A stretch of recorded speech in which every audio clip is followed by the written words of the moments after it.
పాటను మీద డబ్బులు సంపాదించే ఉద్దేశంతో అప్పుడు నేను రాసిన పాట కదా, అమ్మాయి ప్రేమ కోసం రాసిన. అరే పాట అయితే ప్రతి ఒక్కరికి నచ్చింది, నాకు మంచి పేరు మంచి గుర్తింపు వచ్చింది. దాని ద్వారా కొద్ది రోజులు సినిమా కోసం కష్టాలు పడ్డాం. సినిమా రిలీజ్ అయింది.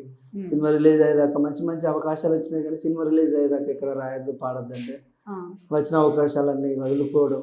ఆ తర్వాత హైదరాబాద్లో ఉండడం నాకు ఇబ్బంది అవ్వడం, ఇక్కడి నుంచి వెళ్ళిపోవడం, పిల్లలు పెళ్ళైన తర్వాత హ్యాపీగా ఉండే టైంలో ఇద్దరు అబ్బాయిలు అయినా కానీ వాళ్ళిద్దరూ పుట్టినప్పటి నుంచి అంటే వాళ్ళకి చెవులిన పడే మాటలు రావు, డెఫ్ అండ్ ఇద్దరికి సేమ్ ప్రాబ్లం. వాళ్ళ కోసం మళ్ళీ నేను హైదరాబాద్కు రావడం, ఇక్కడికి వచ్చిన తర్వాత మీ సోషల్ మీడియా ఛానల్స్, ప్రతి ఒక్క సోషల్ మీడియా ఛానల్ వాళ్ళందరికీ నేను రుణపడి ఉంటాను. ఎందుకంటే ప్రతి ఒక్కరు నన్ను ఎంకరేజ్ చేసిళ్ళు. అయ్యో పాపం ఉన్నారు. నా నెంబరు కొన్ని మీడియా అప్పుడు నేను ఇబ్బందిలో ఉన్నప్పుడు సుమన్ టీవీ వాళ్ళు కావచ్చు, ఇంకా వేరే అన్ని ఛానల్ వాళ్ళు